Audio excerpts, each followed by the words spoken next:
Boa noite, gente. Paz do Senhor a todos. Tudo bem? Gente, queria agradecer a todos. Mais um podcast, mais um momento aí que Deus tem abençoado a gente ir para fazer mais um programa. A gente tem sido impactado com o carinho de todos.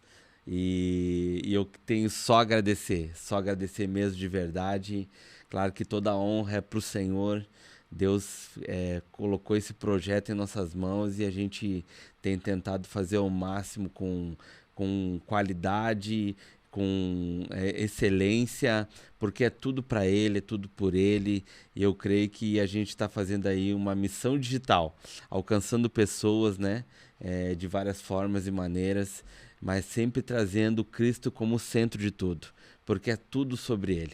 Antes de começar, gente, eu queria agradecer os nossos apoiadores, o Prensadão do Urso, Carioca Cel, Edifique Predial, Granada, Corretores de Imóveis e Sobral Restaurante e Petiscaria, o melhor restaurante de Bombinhas. Queria agradecer a todos, Deus abençoe a todos, muito obrigado pelo apoio, pelo carinho e pela semente que tem plantado nessa terra fértil, que é essa missão de alcançar vidas e vidas para Cristo. Amém? Gente, hoje a gente queria fazer algo diferente. Eu queria ler uma palavra para vocês, né? E trazer, através das escrituras, trazer algo que toque, porque a palavra é isso, ela toca, ela sempre fala com aquele que escuta. E a palavra está em Lucas, capítulo 17, versículo 11. Os 10 leprosos são curados. A palavra diz assim: a caminho de Jerusalém, Jesus passou pela divisa entre Samaria e Galileia. Ao entrar num povoado, 10 leprosos dirigiram-se a ele. Ficaram a certa distância e gritaram em alta voz: Jesus, mestre, tem piedade de nós. Ao vê-los, ele disse: vão mostrar-se aos sacerdotes. Enquanto eles iam, foram purificados. Um deles, quando viu que estava curado, voltou, louvando a Deus em alta voz. Prostrou-se aos pés de Jesus e lhe agradeceu. Este era samaritano. Jesus perguntou: não foram purificados todos os 10?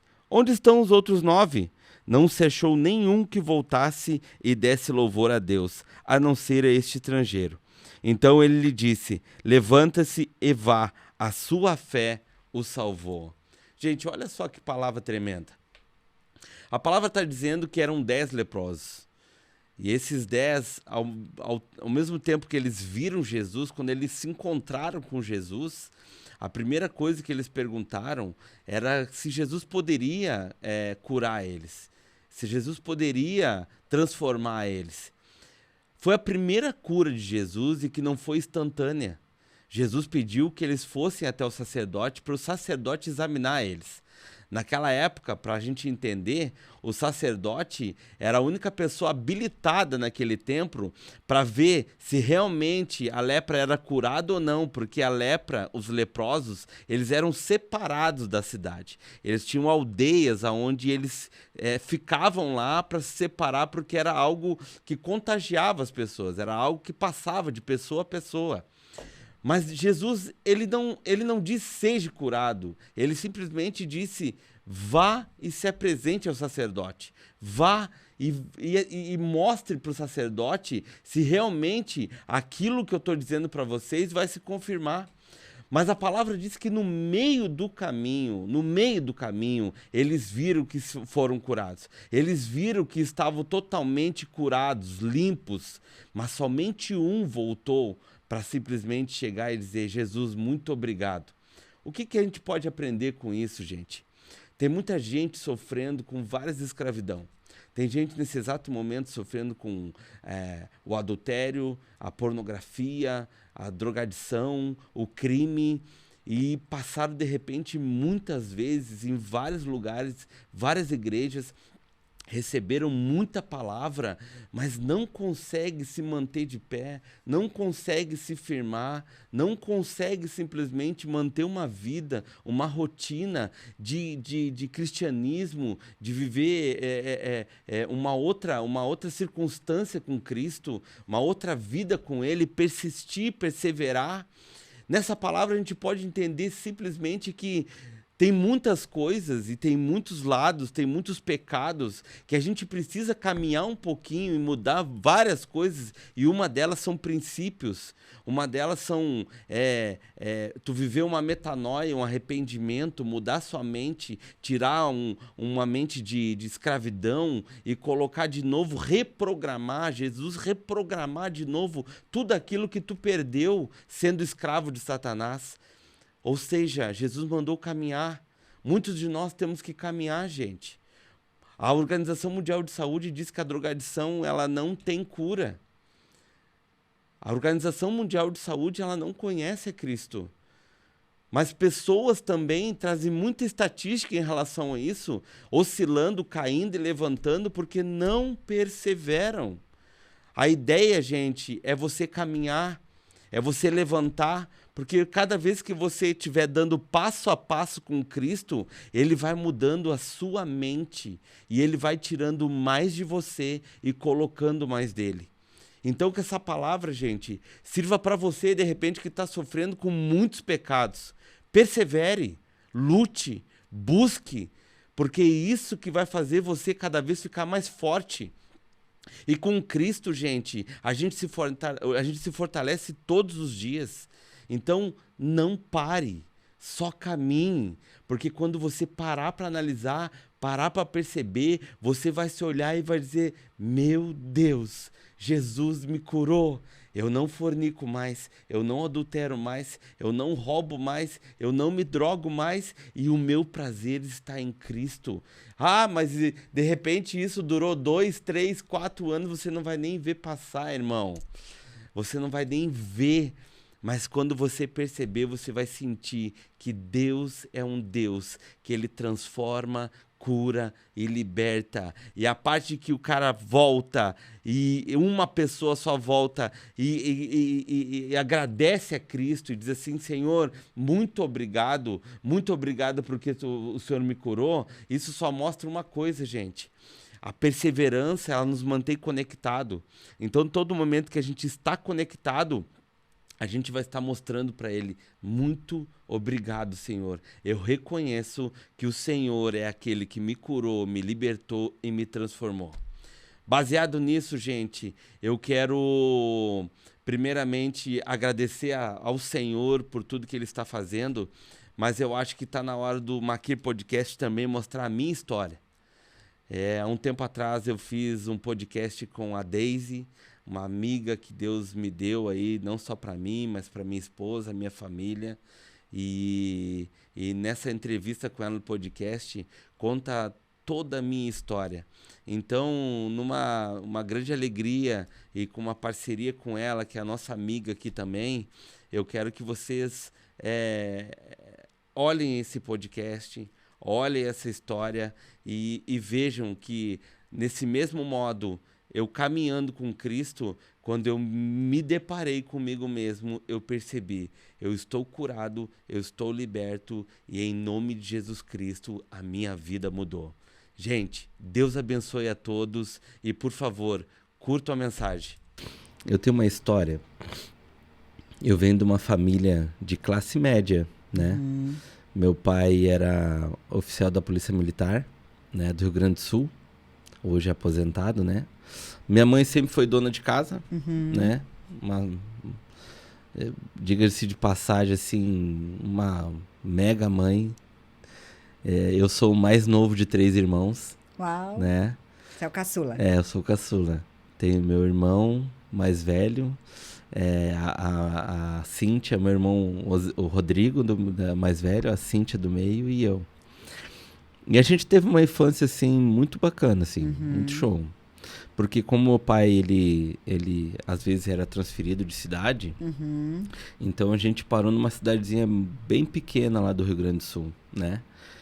Perto de Pelotas, chamada Morro Redondo. Oh, que legal. E essa cidadezinha era uma cidade, na época acho que devia ter uns 10, 12 mil habitantes, eu não me lembro direito, mas era algo bem interior mesmo.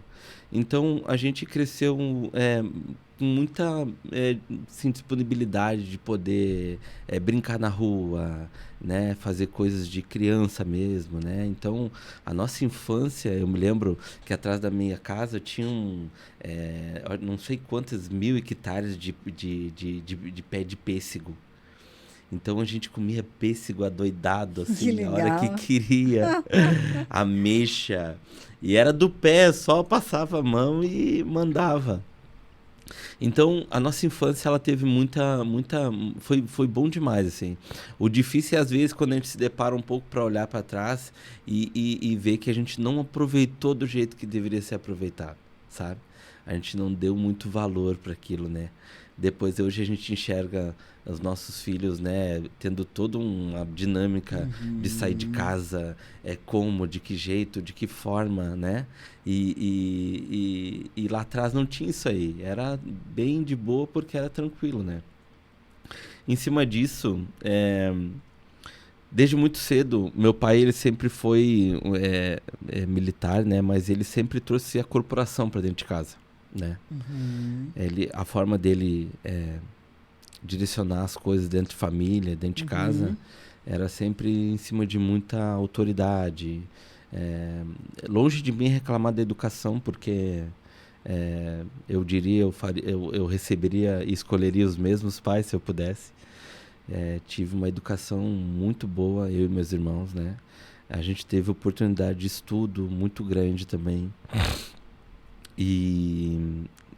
Mas eu sempre, desde pequeno, eu tinha uma personalidade distorcida, assim. Porque, assim, a família do meu pai, eles eram basicamente todos militares, né?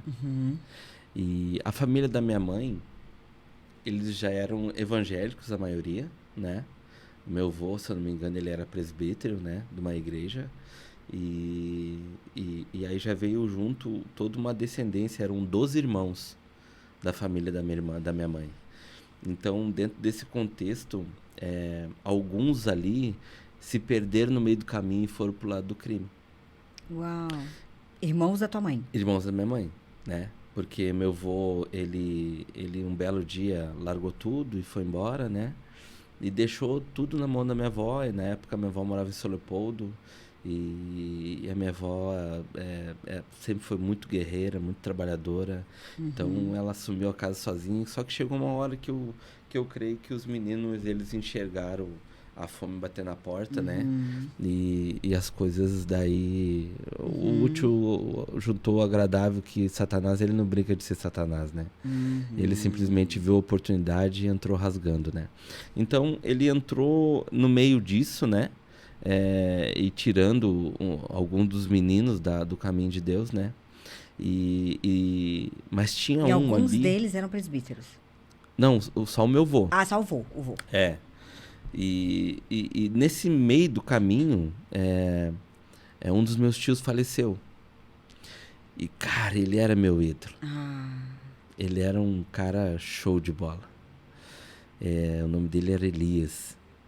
E foi num momento, assim, que eu tava desenvolvendo a minha adolescência, assim, né? Entrando pra adolescência, né? Então, tipo, ele era o cara que... Ele mesmo fazendo as coisas erradas dele, ele enxergava o meu sonho como real, sabe?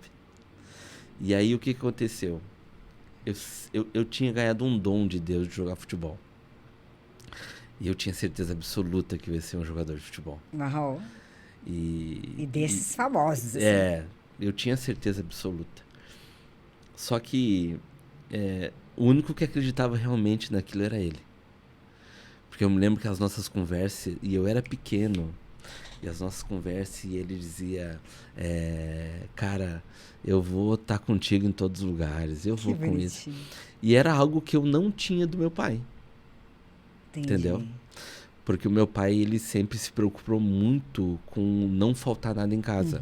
Isso longe de ser errado. Teu pai era pé no chão, né? É. E você era visionário, assim, sonhador.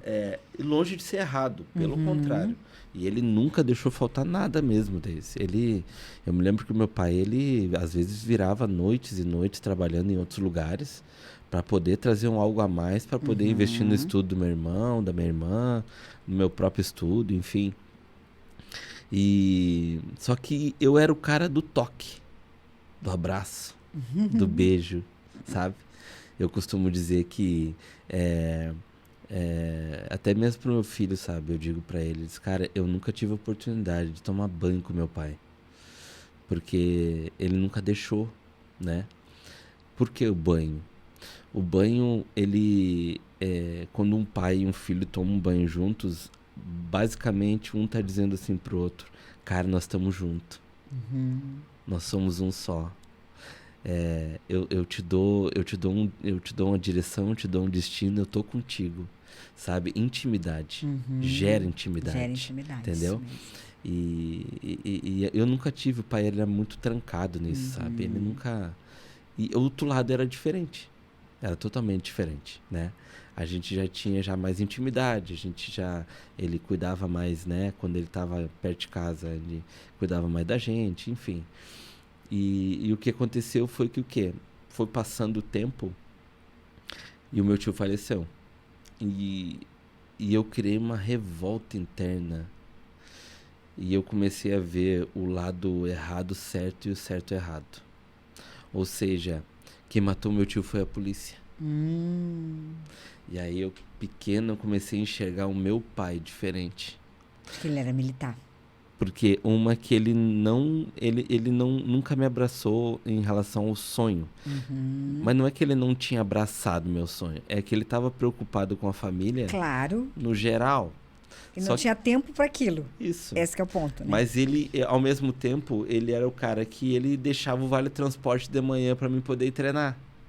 Então ele se preocupava com a minha ida.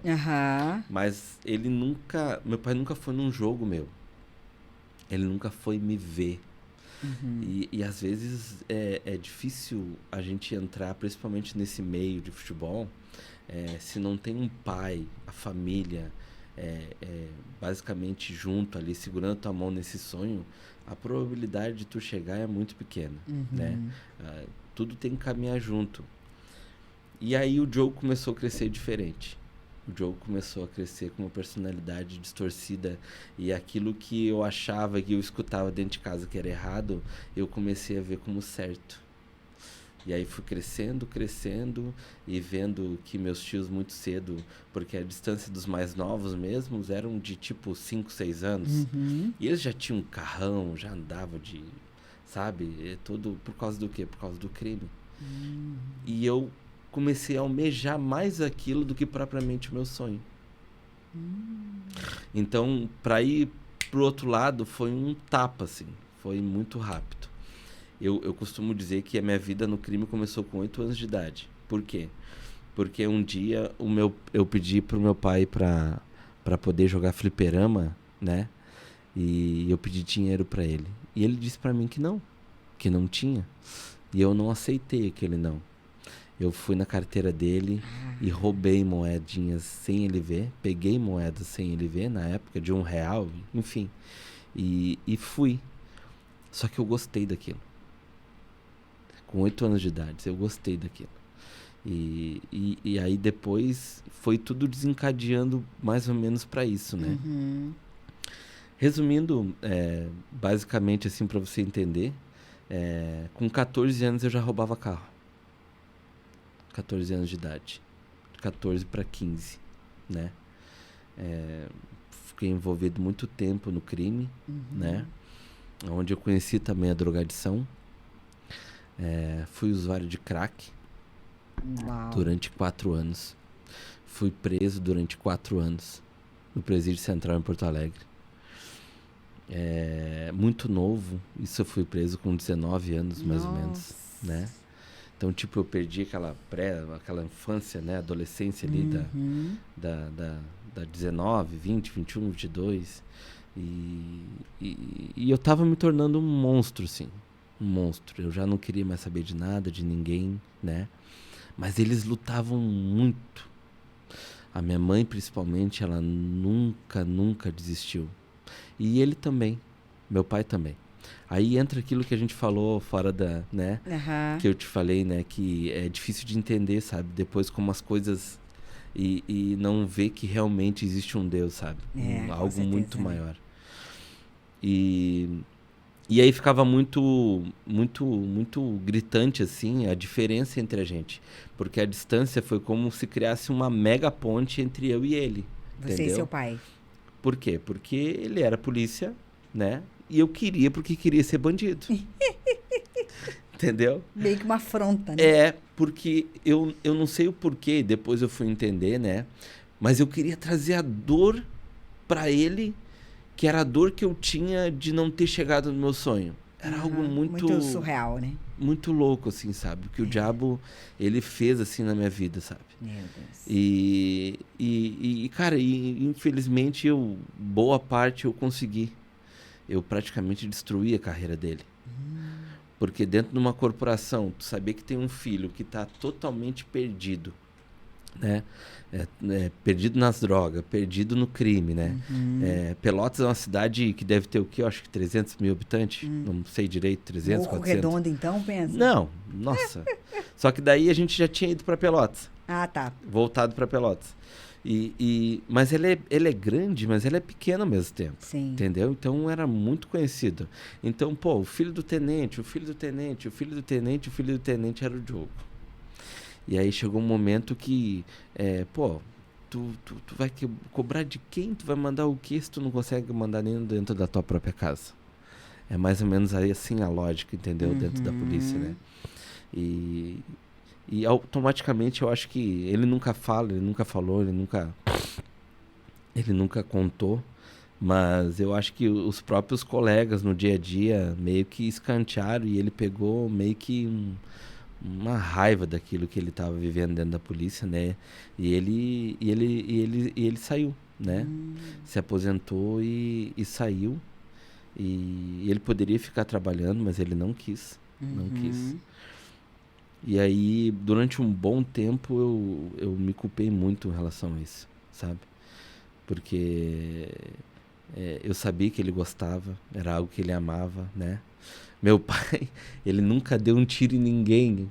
Pra dizer que ele nunca deu um tiro em ninguém, ele deu um tiro nele mesmo. Ai, uma vez ele tirou o revólver do collar do coisa e tava destravado e disparou a arma na coxa dele.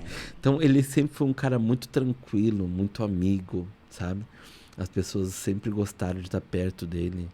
Então era um cara que não tinha o porquê, né? E ao contrário de mim, que tentava enlouquecidamente destruir com tudo e todos, né? Só que chegou um momento em que eu realmente, quando eu saí da cadeia, eu meio que aprendi, assim. Por quê? Porque eu tinha sido condenado, né? E num assalto a uma caminhonete lá em Porto Alegre. Assalto armado? É. Meu Deus. E aí... Só que nesse meio da pena, eu já estava prestes a sair. Faltava, acho que meses. E eu fui reconhecido num outro assalto com a mão armada, numa outra caminhonete, só que eu tava preso. Só que aí me apontaram por foto. Pra me provar que eu tava preso naquele dia, eu fiquei mais um ano preso. Meu Deus. Injustamente, sabe? Mas só que aquele um ano preso, Daisy, cara, Deus, ele é perfeito, assim. Aquele um ano preso fez eu rever muita coisa na minha vida. Uau. A minha mãe, ela nunca faltou uma visita. Nunca. Nunca. E ela, toda visita, toda quarta e todo domingo, ela entrava chorando e saía chorando daquele lugar. Não teve um dia. Tinha dias que a gente se abraçava e a vontade que eu tinha era de sair junto com ela, sabe? Porque eu já não aguentava mais aquele ritmo. Porque existe pessoas e pessoas, sabe, Daisy? E lá Deus me mostrou que, por mais que eu tentasse ser diferente daquilo que Deus me projetou para ser, desculpa, eu não tinha coração para aquilo. Porque eu vi maldade. Eu vi pessoas que realmente são ruins, mas uma ruindade usada, sabe? Porque ao mesmo tempo que estão dando risada contigo e tu vê que são pessoas do nada, são possuídas e se transformam. Então era algo, para mim, aquilo que vinha de uma família tão ajustadinha, que se falasse não senhor ou sim senhor, a gente ia de castigo. Então a educação era totalmente diferente. A realidade do que a gente foi criado era totalmente diferente. Então eu queria me inserir em algo que eu nunca fui projetado para ser. A minha identidade, eu costumo dizer que eu mesmo me auto-sabotei. Sabe? Que era algo que eu joguei fora por coisas, né? Que quando a gente tá nesse trajeto, a primeira coisa que o diabo faz é trazer pessoas que estão nessa mesma caminhada. Então, eram amizades que supostamente tinham uma visualização que todo mundo achava bacana, entendeu? Só que só faziam coisas erradas. Claro. O Diogo, querendo ser aceito, para não ser rejeitado, ele começou a fazer a mesma coisa. E tinha um amigo meu que ele é... Desculpa, eu vou tomar porque tá minha. Sim, claro. Tinha um amigo meu que hoje ele é meu compadre. Ai, que O legal. apelido dele é Feijão. O nome dele é Emerson. E ele era o cara que... Ele era o único que, vendo tudo aquilo acontecer, ele me chamava e dizia: tu tá errado. Tu vai destruir a tua vida, tu vai destruir a tua família. Mas ele nunca deixou de ser meu amigo. Pelo contrário. Hoje ele é meu melhor amigaço, assim. É meu irmão. Eu nem gosto de dizer que é meu amigo. É meu irmão. É meu irmão preto que eu falo pra ele, né? Que ele é meu mano, assim, sabe? Ele foi o único cara que dizia assim pra mim: para, porque senão tu vai levar tudo agora abaixo. Tu vai levar tudo por diante. E foi o que aconteceu. Né? Foi gradativo, mas foi o que aconteceu. Dali, lá dentro eu realmente conheci o crack, né? Foi onde eu me viciei de verdade. Aí saí pra rua e eu conheci minha esposa. 2 dias depois que Você tudo saiu? isso aconteceu. Saí, 2 dias depois conheci ela numa loja. Fui comprar roupa e ela era vendedora da loja. Olha só. Aí eu olhei pra ela, olhou pra mim e eu disse: ó, vai ser tu mesmo. Pedi um papel e uma caneta, Daisy. Olha só. Cheguei: moça, eu tenho um papel e uma caneta? Ela: tenho. E me deu. Na hora que ela me deu, eu disse: agora me dá teu telefone. Vamos fazer 18 anos juntos agora esse ano. Ai, que lindo. 18 anos. 3 filhos, né? 3 filhos. 3 filhos. Sou pai do Otávio, pai da Nara Ai, que e o pai do legal. Benjamin, agora 7 meses. Que bacana. Fez ontem. Mas aí, continuando, Daisy, quando eu conheci minha esposa, porque eu passei muito tempo e eu queria ser rico de qualquer jeito, de qualquer forma. Eu não queria passar por estágio, eu queria chegar lá no 19º andar o mais rápido Se possível. alguém te desse uma carona de helicóptero pra você chegar lá rapidinho. E o crime traz essa ilusão. De alguma forma, ele traz essa ilusão muito, muito gritante, assim. Com certeza. Porque tu consegue ver as coisas acontecer, mas ao mesmo tempo, do dia pra noite, tu perde tudo. E eu digo tudo. Tudo, Tu até chega, só não fica, né? Só não fica. E aí a minha esposa, quando eu conheci ela também veio de uma família, né, humilde, assim, e eu sempre falo que, tipo, enquanto eu tava treinando pra ser bandido, ela tava vendendo rapadurinha na rua pra ajudar a família. Então era uma mulher que vivia com pouco, sabia viver com pouco, né? E Deus, ele foi tão especial que ele começou a partir do momento de me estruturar. Então ele me deu a mulher que eu tenho hoje. O que aconteceu? Eu saí da cadeia, conheci ela, namoramos um tempo, não fiquei muito tempo em pé, né? Logo já caí na droga de novo. Começou aquele ciclo de novo, só que ela segurou as pontas comigo. Uau. Ficou comigo, né? Deu até um transtorno com a família, aquela coisa toda, mas ela permaneceu comigo. Ela escolheu permanecer comigo, né? foi muito, muito, muito difícil, assim, porque eu me lembro que ela ficou quase 2 anos sem falar com o pai e com a mãe, né? Por ter decidido ficar comigo. Então, assim, cara, é muito de Deus, assim. Porque tu imagina, se fosse comigo, eu mesmo diria assim, eu acho que eu teria, meu Senhor. Então, desiste, sei que isso não presta. A gente entende hoje, mas lá atrás, os caminhos do Senhor, tudo que a gente queria era ficar junto, que foi um amor muito intenso, como é até hoje, graças a Deus. Glória a Deus. E aí, só que daí veio os problemas da droga. Roubei ela. Nossa, ela passou por tanta coisa comigo. Que santa. Tanta coisa. E eu via nos olhos dela que, tipo assim, agora eu não tenho mais o que fazer. Eu fico contigo, sabe? Mas é uma pessoa também que não desistiu de mim, sabe? Lutou pra caramba. Lutou. E aí chegou um momento em que um dia, depois de uma recaída, a minha mãe, ela foi me levou pra tomar um banho de loja, porque eu já tinha trocado todas as minhas roupas por droga, enfim. E aí comprei roupa nova e saí com a minha moto. E eu saí pra ir na padaria. Não, desculpa, na lotérica pagar algumas contas. E no meio do caminho eu parei dentro de uma biqueira. Agora você me pergunta, Diogo, você sabe como? Não. O vício, o crack, ele é devastador. Meu Deus. Ele é algo, assim, ó, muito demoníaco. A gente chega um momento em que a gente não se governa mais. Saindo dali, fui pra dentro de uma biqueira e eles ficaram não sei quanto tempo me procurando por tudo que é canto. Porque o Diogo desligava o telefone e já sabia, né? Desapareceu. E o Diogo sumiu. No que o Diogo sumiu, eu já tinha acabado todas as minhas possibilidades de usar. E aí, eu voltando pra casa, eles me encontraram no meio do caminho. Só que eu já tava vestido que nem um mendigo, assim. Tava podre, né? Sujo. E eu me lembro que quando o carro parou do meu lado, tava o pai, a mãe e ela atrás. E aí o pai saiu do carro e me botou pra dentro do carro, assim, porque ele achou que eu ia fugir, enfim. Só que quando eu entrei dentro do carro, eu nunca mais me esqueci daquela cena deles. O choro que eles tinham era como eles estivessem no meu caixão. Era um choro de um filho morto. E você tava mesmo, né? E eu tava mesmo. Era um choro desesperador.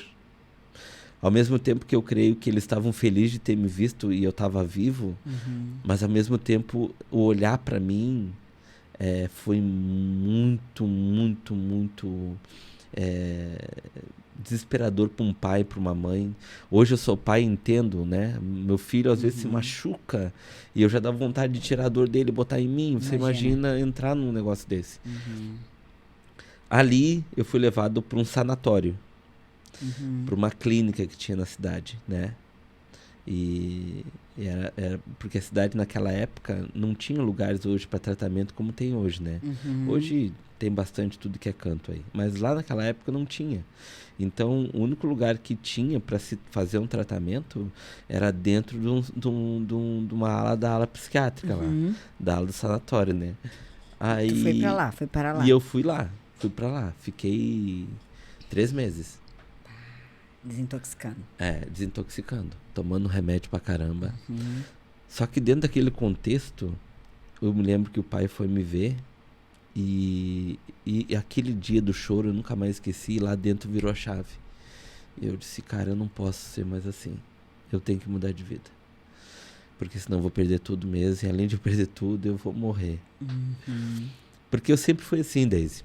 Às vezes eu tava drogado na rua e você nunca ouviu falar da tia as tia do coque?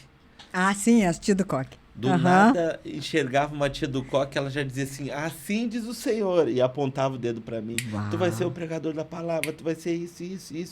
E aquilo me dava pânico, porque sempre me pegava drogado, e que eu queria fugir, não queria escutar nada, mas ao mesmo tempo, tinha um pastor, hoje ele é pastor Cláudio Adão.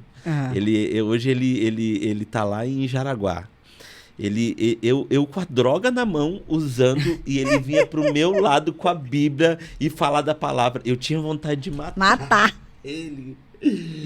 Hoje a gente tava brincando, esses dias a gente falando no telefone. Você vê, não tem ninguém crente na tua família, né? Não, ninguém. Só a parte da minha família, da mãe, né? As irmãs, as minhas tias. Ah, essas são.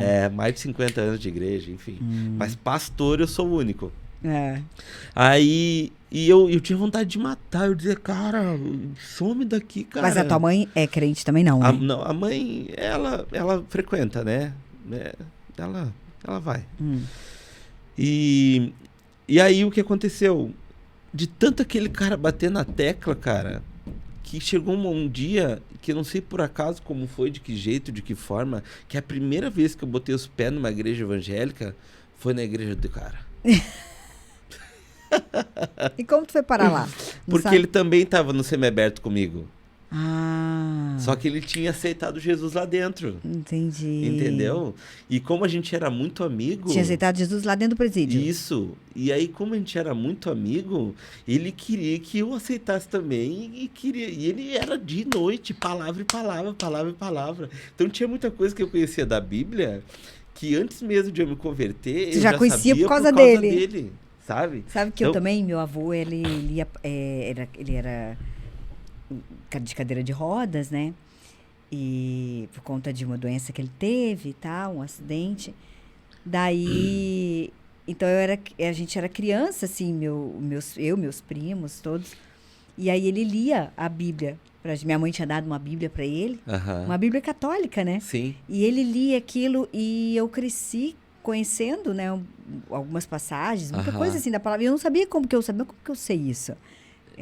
Fica na né, memória coisa, da gente, né? É. Só que daí, Deise, o que aconteceu?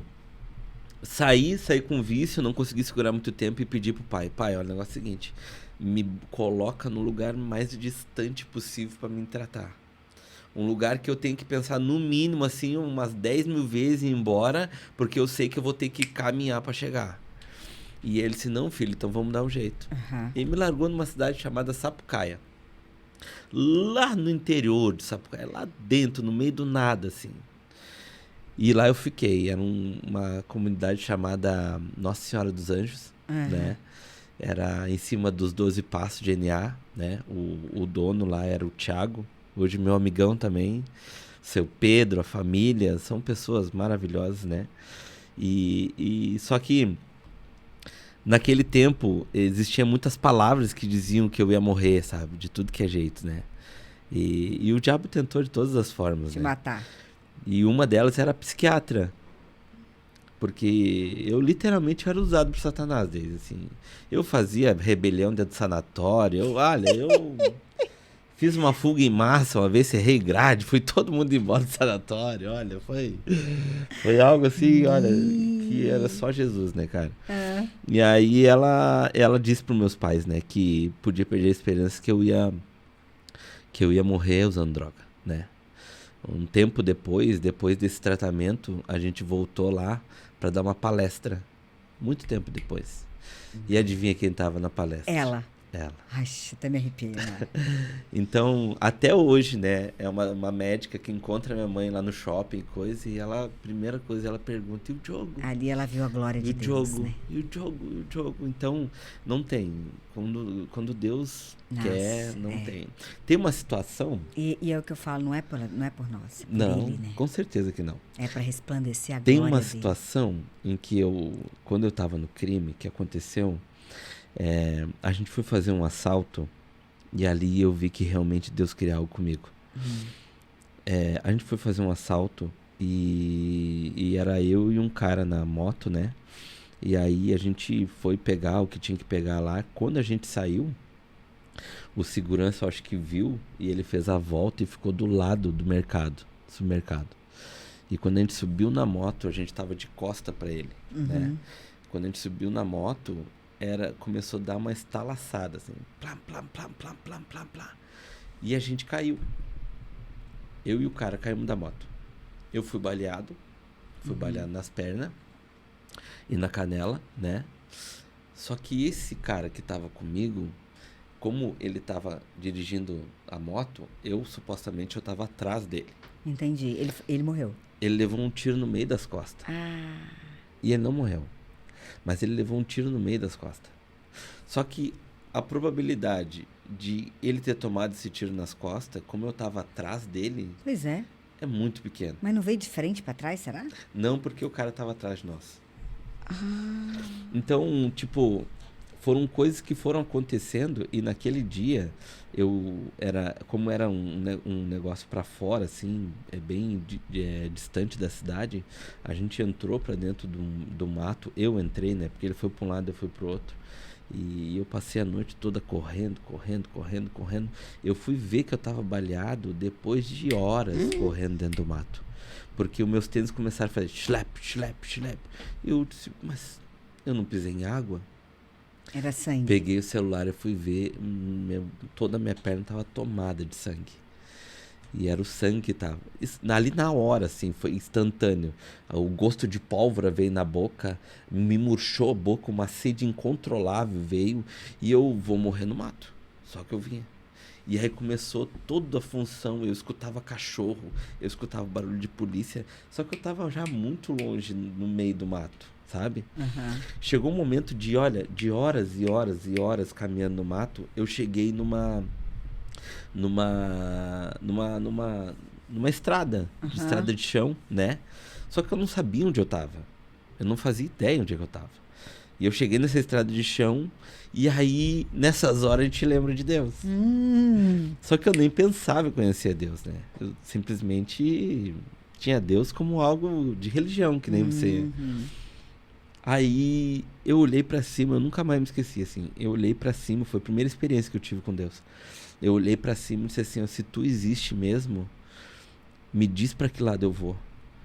Porque eu não quero morrer aqui, porque eu morro de medo de morrer e não ser pai. Porque eu queria muito ser pai, sabe? Eu sempre fui muito louco por ser pai. Uau. E foi instantâneo. O que eu tô te falando, Deus sabe do que eu tô falando. Foi instantâneo, assim. Foi eu terminar de falar e eu escutei algo falar no meu ouvido, assim, ó. Vai pra direita. E eu olhei pra direita, era um escurão sem fim. Mas tinha uma estrada no meio e só mato desse. E eu disse, cara, o máximo que pode acontecer... Eu morrer ali. Eu me perder e morrer. Eu vou. E fui. Caminhei, eu acho que não sei quantos quilômetros, mas caminhei uma boa parte. Só que quando eu cheguei do lado da BR. Do lado de uma BR, assim, que cortava. E do outro lado da BR, só existia a BR, mato e um orelhão. Na época do orelhão. Sei. Lembra? Lembro. Só era mato, BR e o orelhão. Foi aonde eu cruzei. E aí peguei o telefone.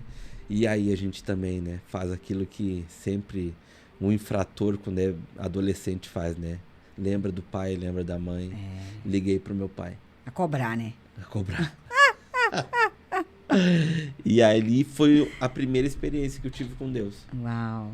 Sabe? Que realmente eu tive, que Deus me mostrou, realmente tem algo contigo, né? Como eu tava te falando, eu saio da prisão, encontro a minha esposa, passa por tudo aquilo e depois do sanatório eu vou para um centro de tratamento. Fiquei 9 meses fazendo tratamento. Quando eu cheguei lá, falaram assim, vocês estão vendo esses 30 que estão aqui? Porque era por ordem, assim, o primeiro de casa era o mais velho, que já estava terminando o tratamento, fazia a volta na mesa e aqui, o de frente pro mais velho era o primeiro que chegou, ou seja... Que era você. Recém estava chegando, que era eu. E aí, esse Thiago, o Thiago Rodrigues, ele chegou e gritou na ponta da mesa, assim, vocês estão vendo esses 30? Pois é, desses 30 aí, a porcentagem de que alguém vai ficar em pé, só um de vocês vai ficar.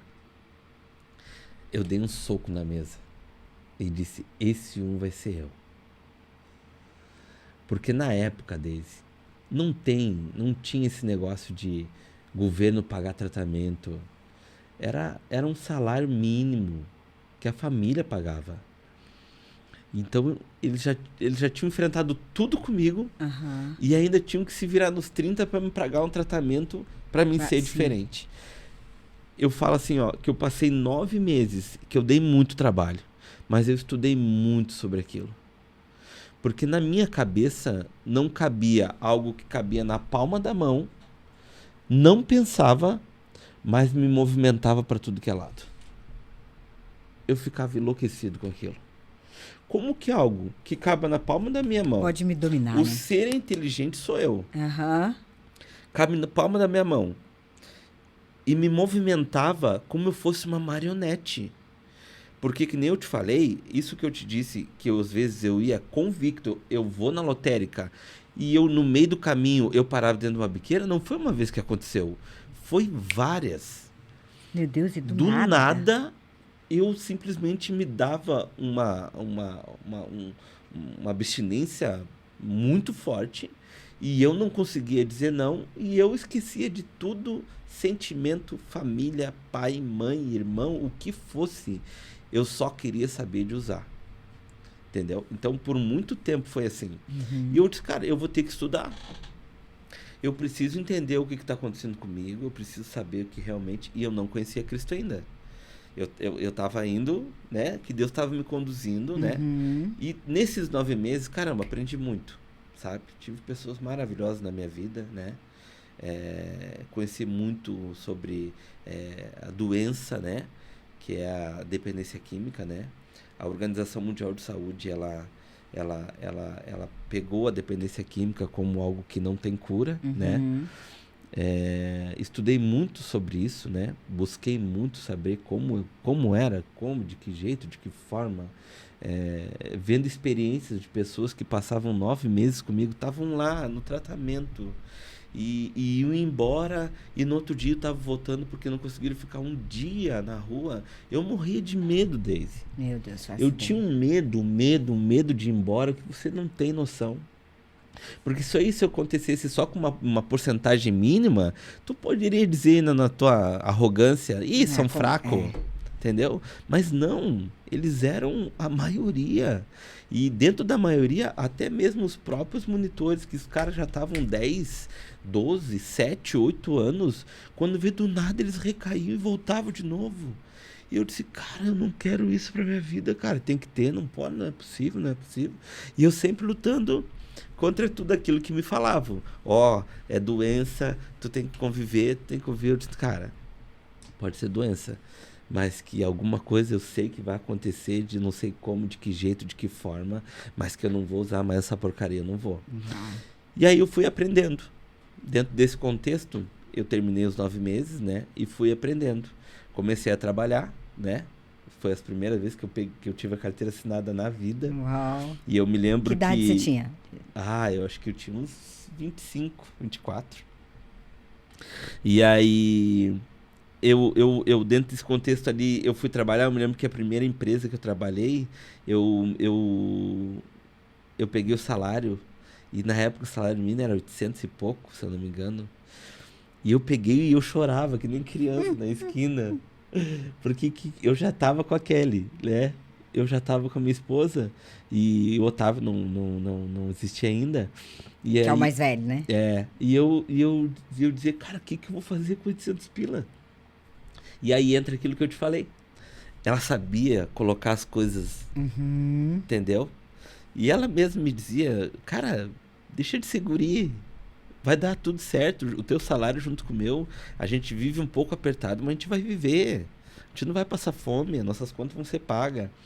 Então, eu fui aprendendo a viver de novo, a resgatando de novo princípios, coisas que realmente o crime e a drogadição tinham me tirado.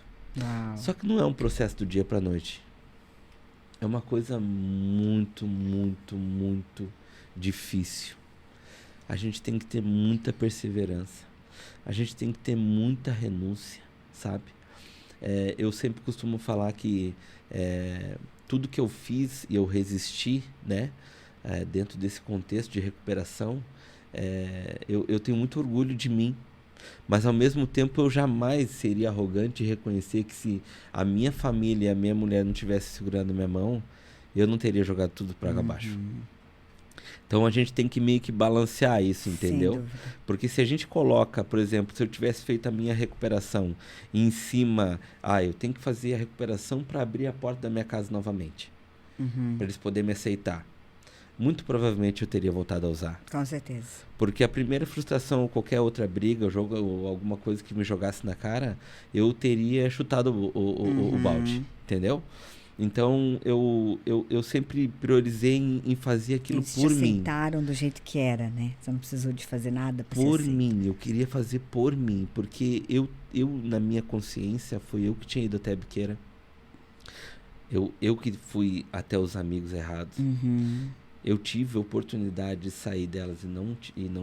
Então, eu sempre tive concreto dentro de mim que eu tinha que assumir aquela responsabilidade. Da mesma forma em que eu caí, eu tinha que ter a responsabilidade de me levantar. Diogo, foi fácil? Não. Foi muito difícil. Porque nesse contexto todo eu não conhecia Cristo. E o conhecer Cristo é determinante nesse processo. Mal. Tô curiosa aqui pra saber.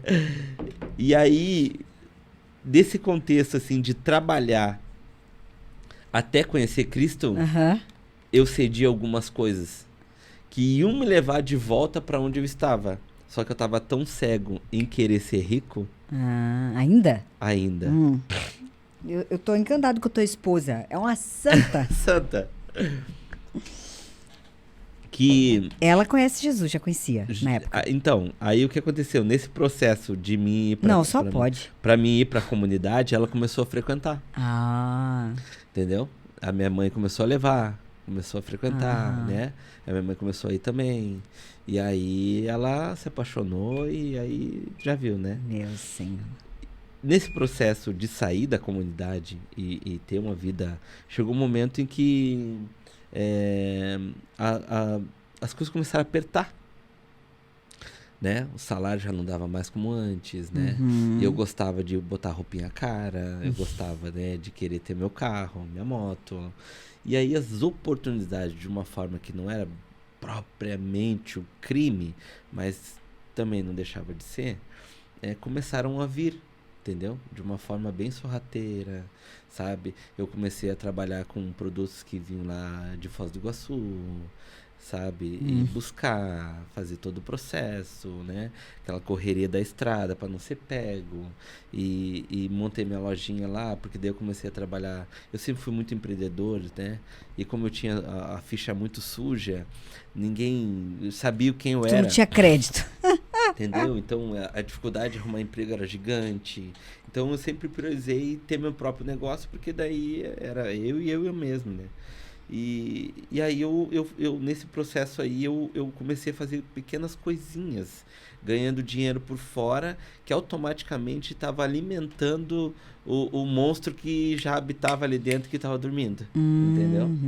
Chegou num ponto em que eu de novo conheci pessoas essas que eram traficantes, e que só me deram a oportunidade de usar aquilo que supostamente me destruiu, que agora me levantasse, que era a droga naquele momento, entendeu? Como eu não estava mais usando, né? Te ofereceram pra você vender. Pra mim vender.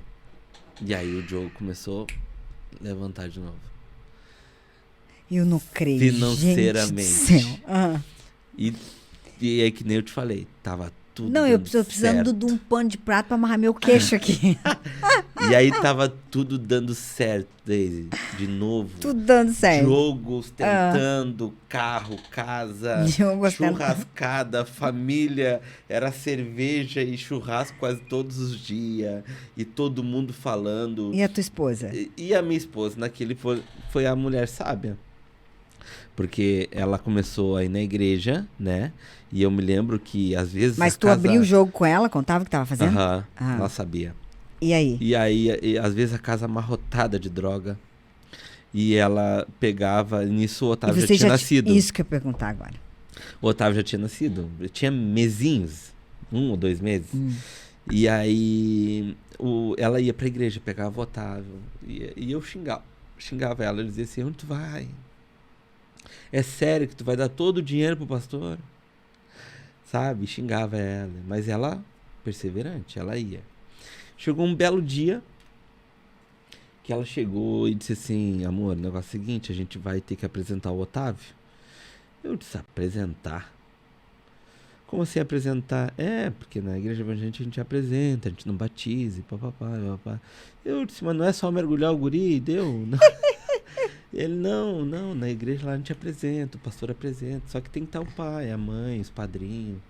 E eu, tá, vamos, né? Mas a vontade assim... Zero. Meu Deus. Tipo, vou por obrigação. Perto, né? E ali foi num domingo. Ai, agora o dia certo eu não me lembro. Mas enfim. A gente foi lá, apresentou o Otávio. E eu conheci um cara que ele já é falecido hoje. Pastor Lúcio Ávila. Lá nessa igreja. Ele foi o cara que ministrou a palavra. A palavra é... Só que ele não ministrou pra ninguém, cara. Foi pra você. Só pra mim. Até me arrepio. Era como eu tivesse sentado, a igreja vazia, e tudo que ele falava era pra mim.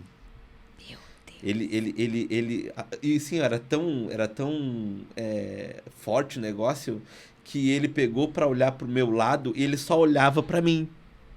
E a gente nunca tinha se falado, se visto, e ao mesmo tempo, pra mim, eu não sabia o que eu fazia, se eu chorava, se eu me atirava no chão. Era um negócio tão surreal que eu nunca tinha sentido antes. Um prazer que droga nunca nenhuma tinha me dado. Um impacto tão grande que eu não queria mais sair dali. Na realidade, eu apaguei. Eu não sei o que aconteceu, mas eu sei que quando terminou, eu não queria mais sair dali. E foi onde eu entrei traficante na igreja e saí cristão. Meu Deus. Totalmente cristão. Porque quando eu cheguei em casa, eu peguei toda a droga e joguei fora. E a droga eu não tinha pago ainda. Eu devia pros traficantes. Meu... Logo depois, os traficantes vieram, entraram na casa da minha sogra. Porque a gente saiu daquela casa onde a gente estava. A gente foi pra casa da minha sogra e morar. E os caras foram atrás, acharam onde nós estávamos.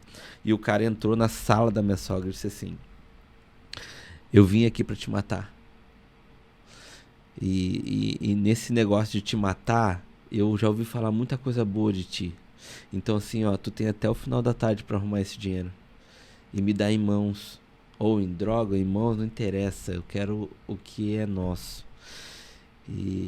Só que eu tava tão cheio de Deus, Daisy, que aquilo que ele tava falando, eu tava receoso, mas ao mesmo tempo eu tava confiante, sabe? E eu me lembro, eu nunca mais esqueci, assim. Ele foi embora, a minha sogra enlouquecida começou a falar um monte de coisa pra minha esposa, né? E eu fui pro quarto. Eu falei que não era pra você namorar esse cara.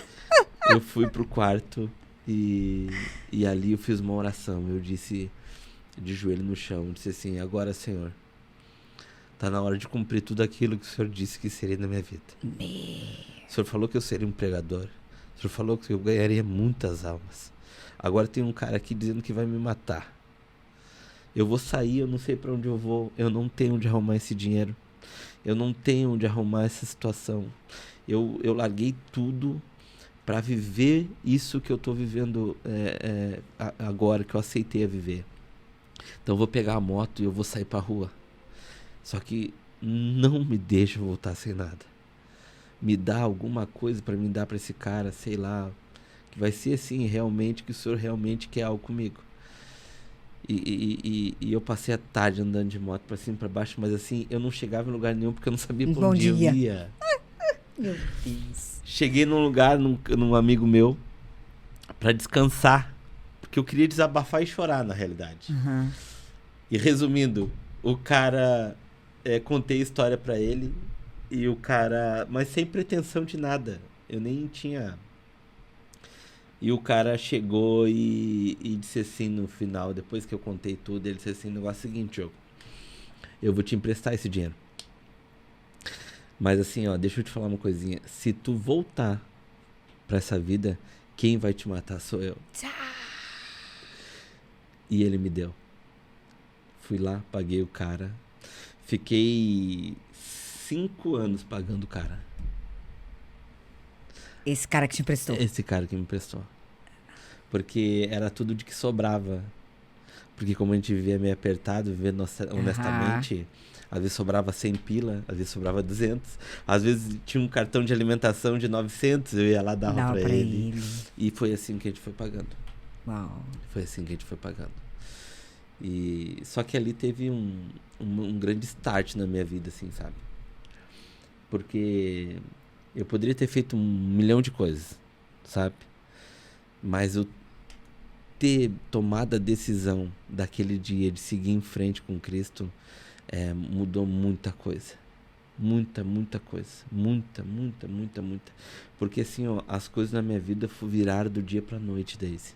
Pra tu ter ideia, isso aconteceu depois de 2 anos de convertido, eu recebi o óleo sobre a minha cabeça como pastor. Pouquinho antes do meu avô falecer, e o meu avô no telefone, Esse teu avô que era presbítero? Ele disse: filho, Deus está marcando esse dia, porque a partir desse dia uma unção de pastorado na tua vida está vindo. E você vai ser pregador da palavra dele. Então, foi muito rápido. Ao mesmo tempo que foi rápido, foi assustador, porque eu às vezes, eu tava saindo dos cultos e eu recebi a abordagem da polícia. Tá entendendo? Porque a polícia não acreditava que eu pudesse ter mudado de vida. Eu saía de dentro do culto, às vezes, e quando vê, do nada encostava a polícia, mão na cabeça e mão na Achava cabeça. que você tava ali assaltando o pastor. Mão na cabeça. Aí quando viu com a Bíblia, né? Porque geralmente eu botava a Bíblia para debaixo da camiseta, porque eu andava de moto, né? Eu andava a Bíblia por debaixo da camiseta, e a primeira coisa eu tava na cabeça. Daí vinham encostar e viu que era algo e dizia: o que é isso aqui? Pum, encontrei a arma ou é droga. E pá, quando via era a Bíblia. E chacoalhava a Bíblia para ver se não tinha droga. Quando vi que a Bíblia mandava eu tirar o capacete e perguntavam: Dioguinho, o que tá acontecendo contigo, cara, que eu não escuto mais falar de ti?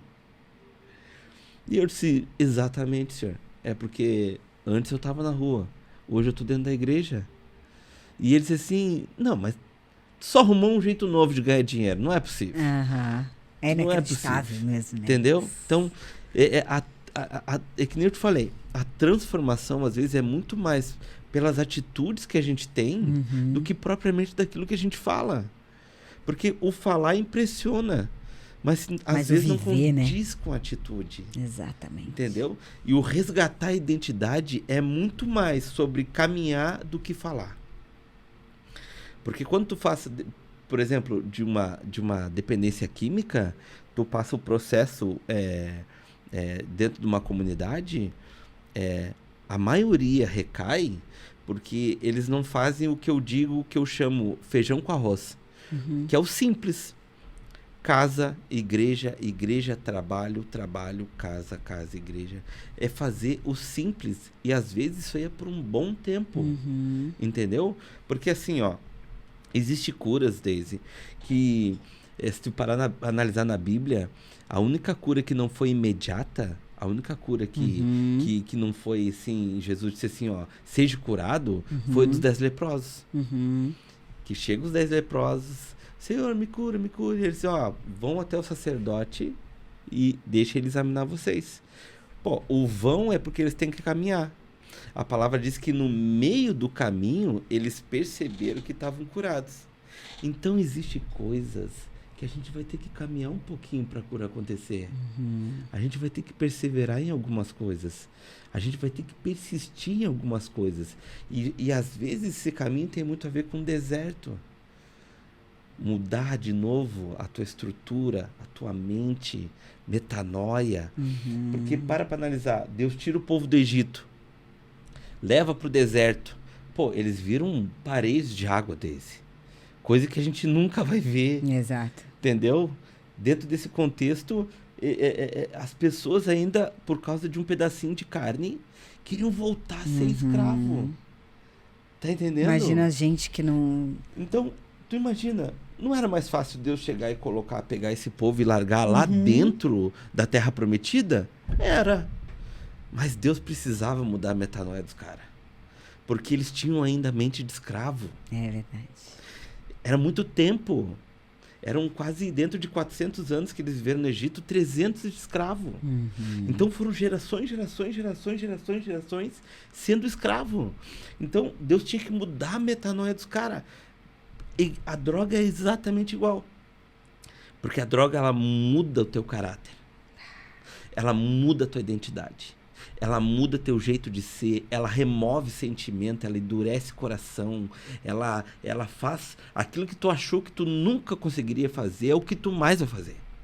Entendeu? Então ela tem um poder destrutivo, gigante, que ela não só afeta você, mas todo mundo que está na volta, ela faz com que eles sejam repelidos, né? Para não ficar mais perto dele, para ele não ter mais base, estrutura familiar. Eu cuidei de uma comunidade terapêutica depois de anos, né?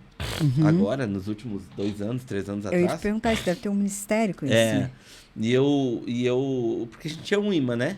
Deus... Claro, eu falo, né? Quem é curado, cura. Isso. Quem é ferido, fere, né? Então, até hoje, Tu feria, quando você era adolescente, tu feria teu pai, fazia isso tudo porque tu era ferido. Isso, com certeza. Hoje essa ferida é curada, Isso. porque tu teve a tua identidade revelada, a tua paternidade em Deus.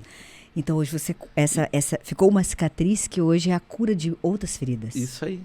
Né? Quando eu dentro dessa comunidade, eu via gritantemente, assim, pessoas que não conseguiam segurar a onda em relação a isso, sabe? De manter uma vida com base, trabalhando, sendo honesto. E vou te falar, Daisy, pessoas maravilhosas. Sim. Pessoas honestas. Pessoas que simplesmente foram destruídas. E eu não estou falando de 2, 3 anos. Estou falando uma vida toda. Tem gente com mais de 50 anos de drogadição. Sabe? Tu entende o que é uma vida inteira tu ser escravo de algo, sabe? E a primeira coisa que o diabo faz é o quê? Desestruturar a família. Porque se não tiver uma base familiar, não rompe. Não tem como. Eu louvo a Deus, assim, porque a minha família não desistiu de mim. Meu pai, minha mãe, pessoas que, do jeito deles, não interessa, sabe? Quem sou eu pra julgar? Fiz caca, a moda doido. Mas, como eles persistiram em segurar minha mão, sendo que muita gente vinha nos ouvidos deles dizendo, não vai dar certo, não vai dar, não vai dar, não vai dar. Mas automaticamente o amor prevaleceu, sabe? Uau. E esse amor de pai e mãe, ele é gigante, cara. Ele é gigante, assim. É por isso que eu vejo hoje Deus... Mas você desistiria de um filho teu? Jamais. Então. Imagine Deus. Imagina Deus. Imagina Deus que criou, que formou. A imagem e semelhança dele.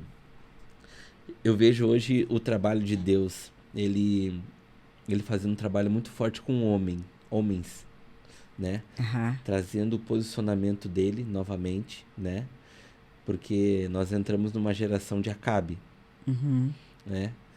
Reis, mas que automaticamente existe uma Jezabel por trás. Jezabel não é necessariamente falando de moralidade ou algo parecido. É mais um espírito de querer ter mais personalidade que o homem. Entendi. Entendeu? E aí a casa fica disfuncional. Exato. E o homem, por causa da paternidade, ele está acostumado a ter visto dentro de casa a mãe como essa referência. Então acaba sendo normal. Deixar ela assumir. Entendeu? Assumir o lugar dele, no caso, né? E aí, aonde entra toda a confusão. E eu vejo hoje Deus fazendo um trabalho muito, mas muito forte com essa relação de homens, sabe? Trazendo a existência de novo o sacerdócio, né? O posicionamento, a característica do homem que foi perdida, cara. Foi assim, meio que destruída. entendeu? Por vários aspectos, né? Que não vem ao caso, mas enfim. E hoje Deus está reestruturando isso. Por quê? Porque um homem estruturado novamente dentro de casa, o homem é o cara que dá direção, destino. Exato. Entendeu? Ele está posicionado de uma forma ou de outra, e principalmente posicionado em Cristo, ele vai receber um posicionamento e uma direção. Claro. Para onde eu vou. Basicamente, a mulher, base, é aquela que sustenta. É a guardiã, né? É aquela que, cara, pode ver. Quer ver um homem top? Tem uma mulher top Tem uma atrás. mulher top. Não tem pra bater. Quer ver um cara top? Não, esse cara é top. Cara, é porque tu não conheceu a mulher. É entendeu? Então, assim, ela é a base. Ela é a base de tudo. Se a base tentar fazer com que vá pra direção, o homem cai. E aí fica disfuncional. E a ideia não é essa. A ideia é que a mulher continue sendo base e ela vá na submissão. O que é? Acompanha a missão do cara. Acompanha a missão. Entendendo o propósito dele. Ela é o alicerce. Sem ela, eu digo Não, assim, e mais que acompanha, né? A mulher, ela não deixa ele sair da missão, com certeza. né? Ela tem essa responsabilidade, né? De fazer com que o sacerdote, que é o esposo, cumpra a missão. Sim. Porque, na verdade, eles são um só corpo, uma só carne. Eles têm eles têm que ir pro mesmo lugar, Sim, né? sim. É muito lindo, assim. O homem posicionado, projeto, né? o homem posicionado, Deus consegue reestruturar de novo a casa. A casa estruturada, ela consegue trazer de volta a vida até mesmo na própria rua, sociedade. Então, um homem posicionado, uma casa estruturada, é um pouco mais de uma sociedade sarada. Uau. Por Sim, quê? porque a sociedade é o quê? São famílias, né? Traz o impacto. Entendeu? Nações são famílias. Porque de repente uma rua inteira viu uma família que brigava todos os dias, grito, isso e aquilo. Do dia pra noite Deus, pum, vira tudo de novo, posiciona o homem, mulher entende, filhos já mudam, educação já muda, acabou os gritos, né? E automaticamente quando vê, num belo dia tem uma reunião de quarta-feira à noite e chama todo mundo para estar na reunião. Então, esse é o bacana de Deus. Ele não só te abençoa, mas a ideia é que você é abençoado, você vai atingir todo o ambiente onde ao você redor, tá. né? Onde você está inserido. É que nem eu hoje, eu sou o único hoje cristão da família, né? Hoje, né, posicionado, né? Mas eu sei que de uma forma ou de outra, de algum jeito ou de outro, vai respingar. Eles vão ser impactados no tempo deles, do jeito de Deus e da forma dele. Ponto. Eu não sou Deus. Eu só sou um miserável que Deus achou graça, não sei nem porquê, Daisy. E que Porque tô aí. ele disse, né? Eu vim para os doentes, não para os sãos. Foi então, ele que disse, né? Eu acho que quando a gente entende isso, as coisas ficam até mais leves, sabe? Porque é difícil. A gente quer que quando a gente tem experiências com Deus, primeira coisa, eu tenho um irmão, o nome é A irmão gente mais quer que as velho. pessoas tenham, né? Mas não é a gente que escolhe ele. Eu tenho meu irmão mais velho. Ele é louco assim de cara, assim. Ele sabe? Ele é gente muito boa, assim, sabe? E eu sei que aquele cara, ele vai ser uma bomba atômica no inferno, cara. Sabe? Porque ele tem um coraçãozaço, ele tem aquele coração de missionário, assim, sabe? Ele ama fazer o bem, ele gosta. Só que a vida meio que levou pro outro lado e ele não consegue. Mas é fato. Às vezes eu sempre digo, às vezes ele é mais cristão que muito cristão. Ah, eu falo isso do meu marido também. Pelas atitudes. Pelas atitudes, Ele não está posicionado em coisa, mas as atitudes que ele tem, às vezes, é maior do que muita gente que tá aí de mãozinha pra cima. Porque cristianismo não é uma religião, é um lifestyle, né? É um posicionamento, é isso aí, é ser parecido com Cristo. Isso não tem a ver com religião. Jesus não veio pregar nenhuma religião. Não levantou nenhuma placa. É ser parecido com ele. É ser parecido com ele. Então E é às vezes um ser lifestyle, com né? ele, Daisy, é onde não tem palmas. Exatamente. É onde ninguém vê. Não é o palco, é o bastidor, né? E ali tu prova quem tu é, de verdade. É quando ninguém tá vendo que a gente prova de verdade quem nós somos. Que o nosso caráter é forjado, foi forjado, né? Em Cristo. E basicamente e foi isso. É atitude, não é?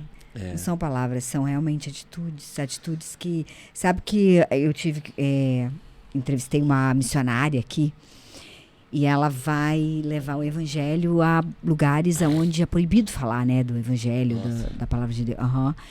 Em lugares onde ela fala, que se ela falar é morta, né? Que é perseguido mesmo. E aí eu falei, tá, mas como é que você faz, né? Como é que você fala? Se você não pode falar, você pega falando, você morre. Daí ela fala, eu não falo, eu vivo. Olha. E aí as pessoas... Aquilo chama atenção. Com certeza. Porque a nossa alma, ela clama por isso. E aí as pessoas chegam, mas por que você teve essa atitude? Mas por que você agiu assim? E aí é a oportunidade que ela tem de falar. Na comunidade eu tinha experiências também de ver, falar com muitos meninos, né? E a maioria conhece muito a palavra. Na realidade vieram de berço evangélico, né? E aí, é difícil de entender, né? Que um cara chega do jeito que chegou e conhece a palavra e tá da vida do jeito que tá. E aí, não foi nem dois, assim, foi vários que falaram que para eles era difícil ver uma versão do pai e da mãe dentro de casa e outra versão dentro da igreja. Pois é. Porque dentro da igreja era o melhor lugar. Dentro de casa nem sempre eles gostavam de voltar. Então, o que tem que acabar, eu acho, Daisy, é com esse comportamento convertido. Porque saber a palavra, qualquer um pode saber. Mas viver a palavra que é diferente. O pastor Anderson Silva, ele fala algo que eu nunca esqueci, que o cair no espírito é uma coisa.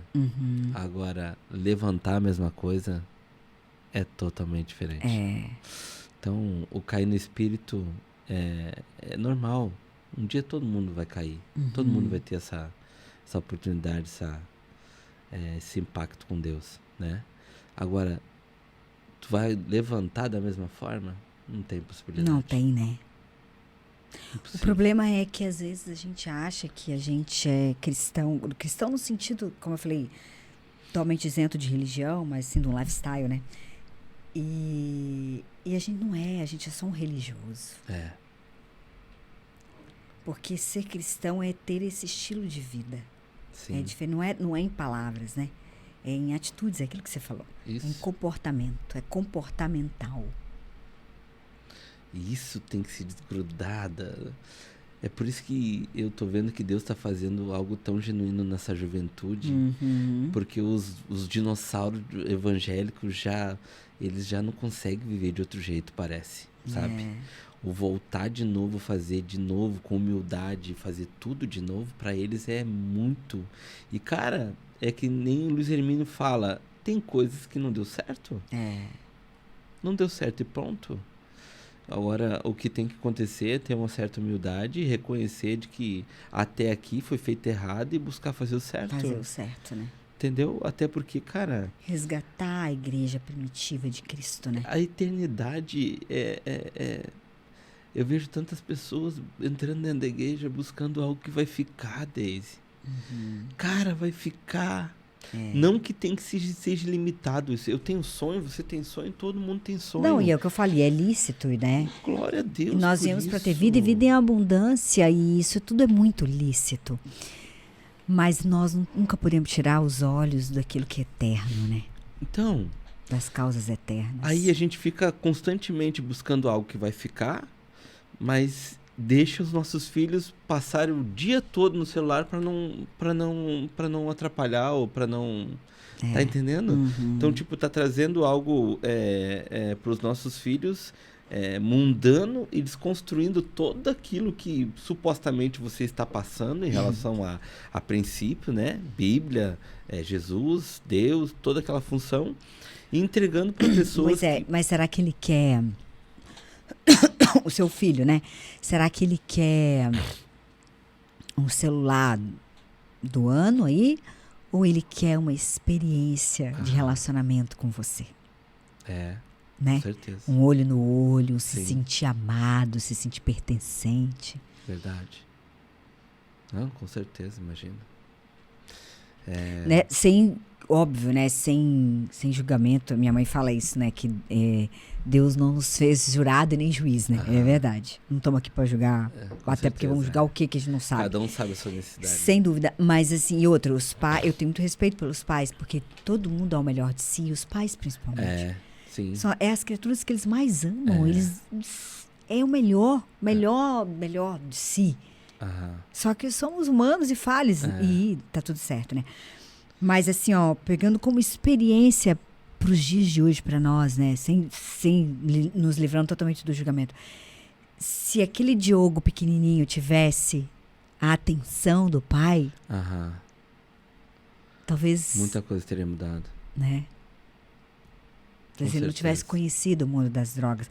Porque aquele Diogo, aquela criança, ela não se sentia amada, não se sentia pertencente. Então ela foi buscar esse pertencimento, de E uma outra forma. automaticamente Consciente ou inconscientemente, né? foi buscar a amizade do mundo que não tinha em casa. Que não tinha em casa.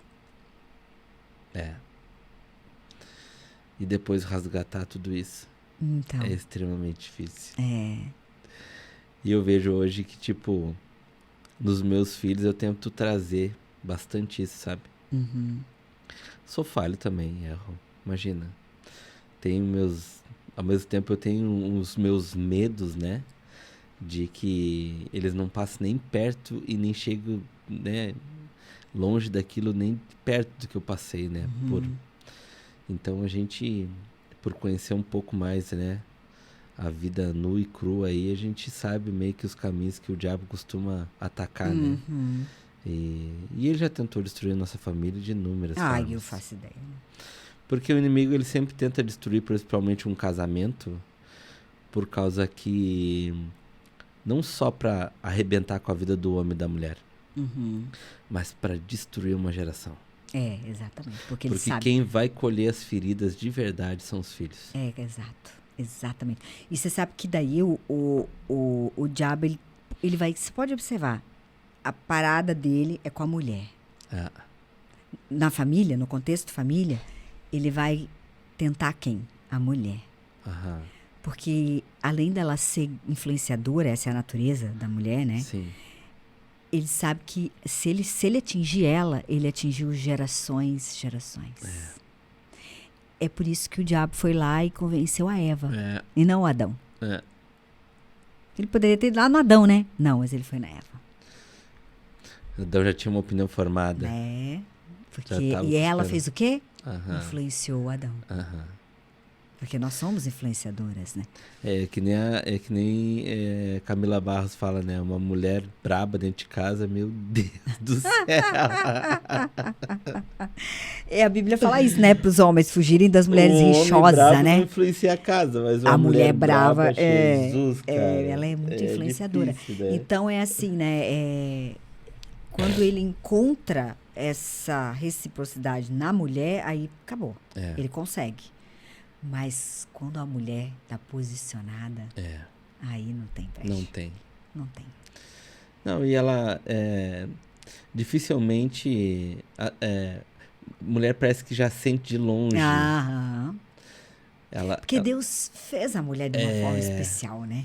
Às vezes eu fico encucado com a minha, sabe? Às vezes ela me dá uns toques assim, e eu disse, tá, mas Deus falou contigo? Não precisa Deus falar comigo, tá na tua cara. Eu disse, como que eu não tô conseguindo ver? Então ela tem uma percepção gigante, assim. Gigante. Por isso que é muito importante, né? O casal, ele ser extremamente muito amigo. E também o diálogo do casal, né? A conversa. Não deixar nada escuro. Nada em oculto. Isso. Por menor, por mais bobo que seja, mas isso deve ser conversado. Com certeza. Em vários Porque aspectos. é isso que você botou no oculto, é isso que o diabo vai usar. Com certeza. Essa é a legalidade, a porta aberta para ele. E de alguma forma ou de outra, é sempre as brechas, o que era só uma fissura, quando perceber já tá um rombo. Mas é a gente que abre a brecha, Sim. né, Diego? Em atitudes. Exatamente. Com o nosso pecado, né? Em atitudes. Não fazendo aquilo que tem que ser feito. Né? Feijão com arroz. É isso que você falou, feijão com arroz. Só que Simples. para isso, muitas vezes a gente tem que matar a nossa carne, né? Tem que dizer não para nossa vontade. E Renúncia. aí é que a gente cai no... E hoje o diabo usa... Que a gente não só quer dizer sim para nossa vontade, como quer que Deus ajude ainda a dar certo a nossa vontade. Mas Né? ele Eu tá... falo, a gente não quer entrar no carro e deixar Jesus dirigir o carro. Não. A gente quer dirigir o carro para onde a gente quer ir e quer que Jesus venha no banco do carona ainda para nos abençoar, para dar tudo certo. Fala, vem Jesus, vem aqui comigo aqui no carona, que é para dar tudo certo aqui, meus planos mesmo. É verdade. Não é assim? Tipo assim, eu é entrego assim. minha vida pra ti. Ó, a senhora tá no trono da minha vida. Ou será que é só eu que sou assim? Aí chega de manhã, eu acordo, ó, senhora, só dá uma licencinha aí que eu sei que eu vou fazer hoje, depois o senhor volta. A gente apresenta os planos. Ó, Deus, é isso aqui assim, ó. Ajuda que dá certo esse negócio aqui. E tem que ser. Não, né? mas eu tenho outros planos pra você. Eu vi. Não, Tá muito longe. tá bom, não vi esses planos aqui, né? Esse aqui que você tem pra mim, né? Esse. E força, né? E força, é verdade. É verdade. isso aí. Então a gente quer influenciar Deus também. Nós mulheres, principalmente, somos influenciadoras. Queremos influenciar até Deus, né? Mas Porque a gente quer que dê certo de tudo que é forma, né? né? Aquilo que a gente pensa que é certo, né? A gente passou esses dias algo parecido, assim, que a gente tava prestes a mudar pra uma cidade, mas a gente queria mudar pra cidade. Uhum. A gente tava com esse desejo, né? Por causa de várias coisas. Mas, Deus tava gritando ali, dizendo não, Tá vendo? não. E parecia que quanto mais a gente tentava, ele não. Aí chegou um momento em que a gente realmente entendeu. Não, não é não. Não, não. Então não. Mas doeu um pouquinho. Sempre dói, né? Doeu. A gente é igual aqueles meninos mimados. Ai, fui contrariado. Né? Dói, mas passa. E a vontade dele é boa, perfeita e agradável. Muito, Isso tem que nos bastar, né? Que daí não tem como dar errado. Ele se responsabiliza, né? Ele se responsabiliza e...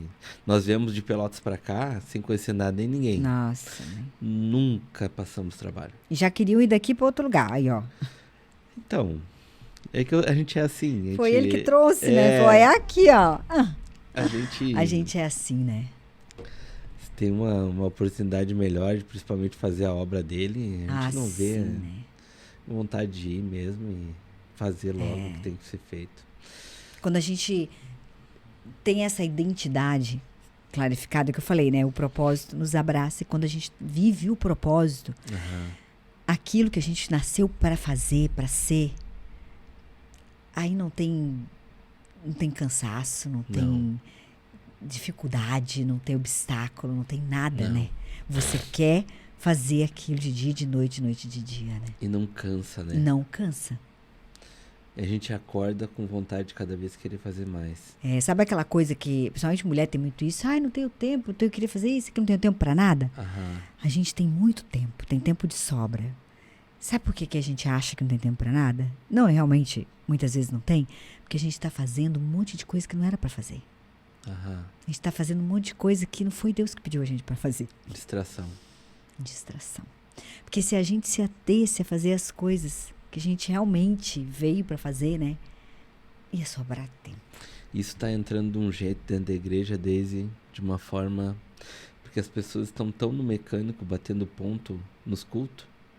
Tipo, tô indo no culto. Tô sentado, tô escutando palavra, vou embora para casa. Fechou meu domingo. Só que estamos esquecendo daquilo que está sendo distraído. E não está deixando romper durante a semana. Porque eu creio o seguinte. O culto ele não acaba às 10 horas da noite. O culto ele continua na segunda, na terça, na quarta, na quinta. O pastor na minha igreja fala isso. Que o domingo ele é o quartel general. É o treinamento. Sim. Né? E tudo vai começar na segunda-feira. Isso. Então você é abastecido, é treinado para ir pro campo. Isso. Por quê? Porque o culto é o quê? Adorar a Deus. Então a gente adora quando a gente tá fazendo podcast. A gente adora quando leva o filho no parque. A gente adora quando leva a esposa para jantar. A gente adora em fazer as coisas simples da vida. Por quê? Que nem você falou, eterno. São coisas eternas.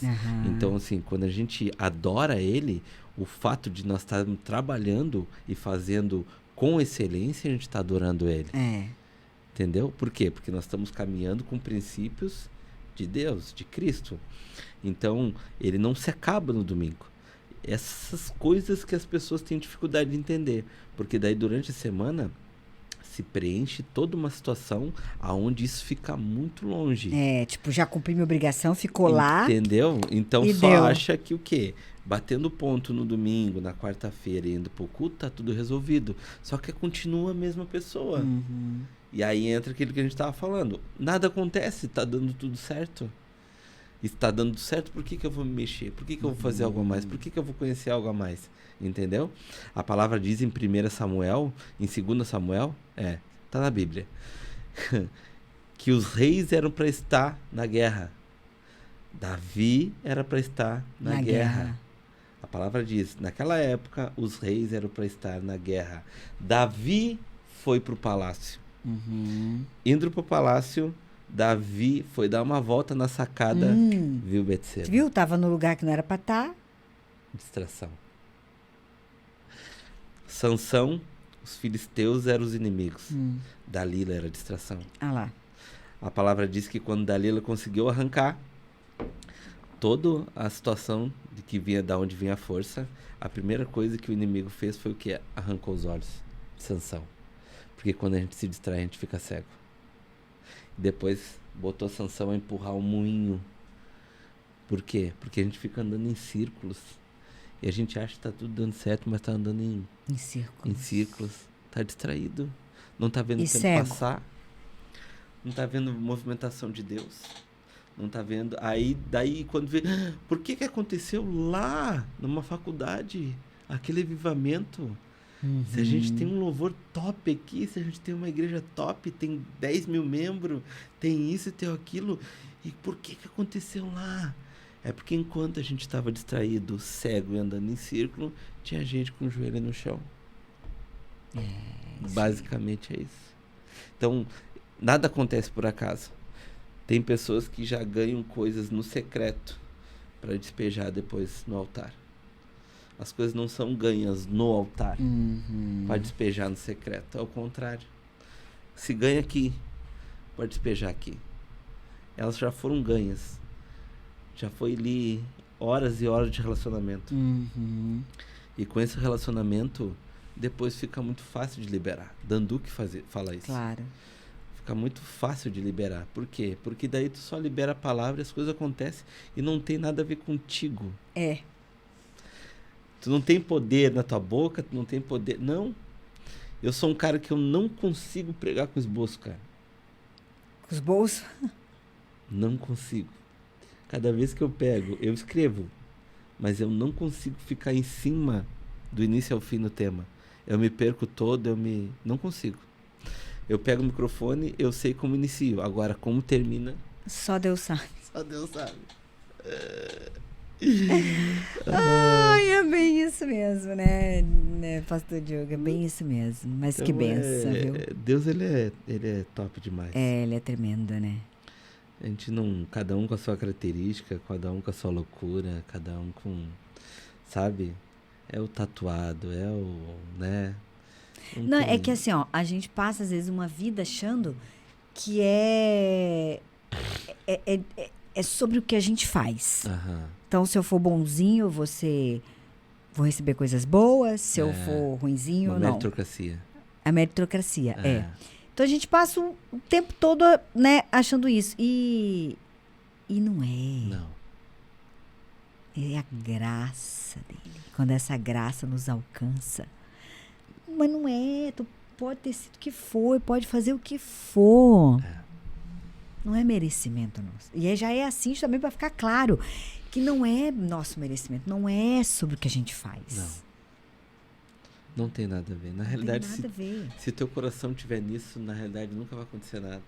Exatamente. É basicamente quando buscam fama, né? É quando eu estou... como é que é? É na minha fraqueza que ele se fortalece, né? Não, a tua vida é um exemplo Pô, disso, Paulo né? falou isso, Deise, tu viu? Eu sou fã daquele cara. Depois de Cristo, cara, aquele cara pra mim foi o cara mais top da Quem? Bíblia. Ah, Paulo. Paulo de Tarso. O apóstolo Paulo, né? Cara, se ele que foi ele falou isso, tu imagina o que nós somos. Porque um cara pra falar assim, olha, se aquilo que eu mais tento não fazer é o que eu É que eu mais mais faço, faço. cara.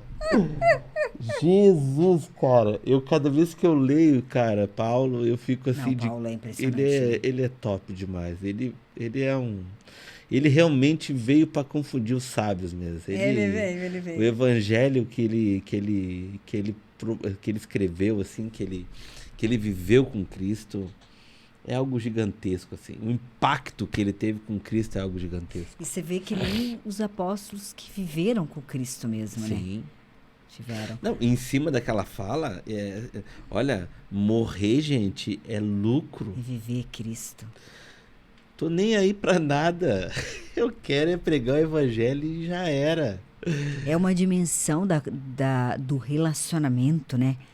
Que a gente desconhece, sabe, pastor? Ah, é outra dimensão. São várias Que a coisas, gente né, desconhece, quando a sabe? gente vê mesmo, tipo, Ananias e Safira ali, quando eles morreram, né? Se tu olhar um pouquinho pra trás ali, uns versículos, versículo 32, se eu não me engano, tu vai ver que, tipo, as pessoas vinham de todos os cantos, vendiam tudo e davam-se como é que é a palavra? Desculpa. Se doavam uns pros outros, né? Se repartiam uns aos outros. Então, o que aconteceu?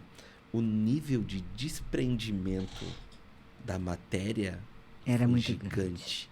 Então, o que levou ali?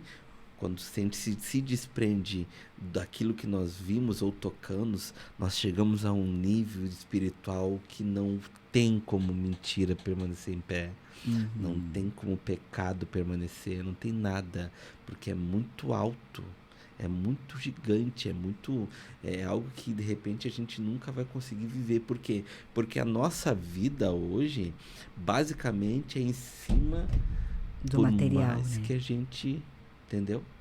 Por quê? Porque faz parte da vida, é o Claro. tempos hoje, né? É a estação. Mas fazia também da vida deles na época, né? Da forma lá, mas fazia, né? Então, mas a Bíblia é algo que fascina a gente. É verdade. Cada vez que a gente lê. Mas é como o Santo Agostinho falou, né? Acho que foi ele que falou que tudo aquilo de bom que você vê em mim é Cristo. E tudo aquilo de ruim que você vê sou eu mesmo. Então é isso, a gente sem Cristo E o resgatar a identidade é basicamente isso. Porque assim, ó, Naamã, quando ele foi se apresentar e ser curado, de cara ali a gente aprende que o orgulho quase que deixa o cara fedendo e morrendo leproso, né? Por causa que ele não queria receber uma ordem, né? Porque ele achava que precisava de todo um contexto para que a cura viesse nele, enfim. Então ali a gente já vê de cara que o quê? Que ele precisou ir para um lugar que não era tão limpo assim que ele imaginava. Mas o que mais chama atenção é que a palavra diz que na frente do exército ele teve que o quê? Se mostrar as feridas. Uau. Então, essa é o resgatar a identidade desse. Porque enquanto a gente tiver com feridas escondidas e não querendo enfrentar elas, a gente nunca vai buscar e pegar a nossa essência de verdade. E essa essência é algo tão... que vai fazer a gente destravar tanta coisa que a gente não vai mais depender de nada e de ninguém para sermos alguém. A gente já vai saber que é filho e pronto. Entendeu? As coisas... eu sou dono eu sou filho do dono de tudo. Então, se eu sou filho do dono de tudo, eu automaticamente, eu não preciso ir numa mega conferência onde vão falar só de oferta, dinheiro e como tu vai prosperar. Por quê? Porque eu sei que natural, o que Deus me prometeu, Ele vai cumprir e pronto. Ele sabe que se hoje não está na minha vida, é porque Ele está me estruturando. Porque não faz sentido ter 150 peixes grandes dentro do barco e tu do lado de fora do barco e os 150 peixes dentro do barco. Então ele quer o quê? Que você esteja dentro do barco, mas ele está fazendo um barco grande. Para que esses peixes estejam junto com você. você consiga caminhar com isso, junto com ele, entendendo o propósito. Porque quando a gente entende o propósito, a gente sabe que o dinheiro na nossa vida, ela é plural, ela não é singular. Claro. É que eu falo, é munição pro reino, né? Ela não vem pra ti porque tu é o cara. Claro. É porque tem um propósito nele, cara. Precisa fazer tal coisa, ajudar tal família. Sim, eu fazer falo que isso, Deus é fazer investidor, aquilo. né? Com certeza. Aquele que dá mais retorno, ele investe Com mais. certeza. Então, o momento que isso vem pra ti, é porque, cara, tu já tá maduro o suficiente pra entender isso. Porque ele sabe que isso aí vir fora de época, se foi. Perdeu o homem, perdeu a mulher, perdeu o casal, perdeu tudo. Então, é por isso que o que falta, eu acho, é maturidade, sabe?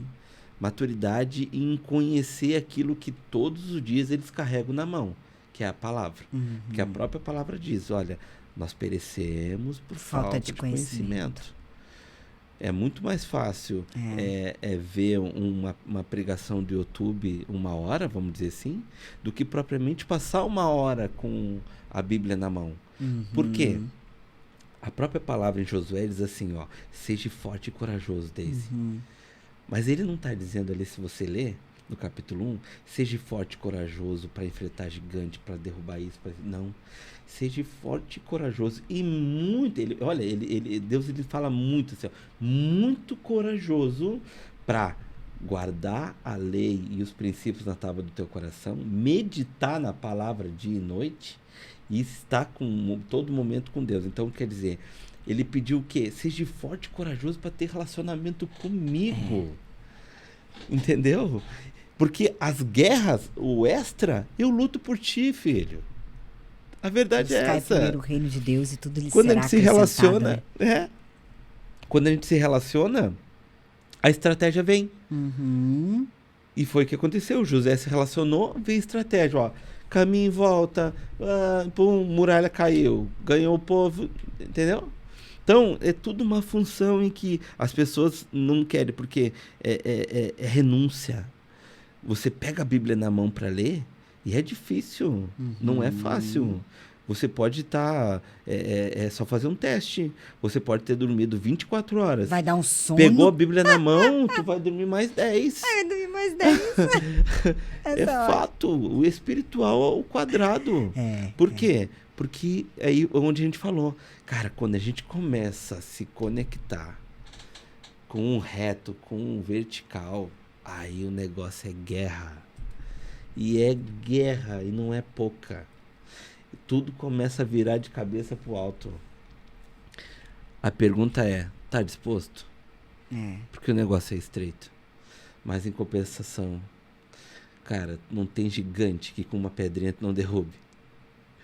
O negócio é só perseverar. Temos que perseverar. Muito.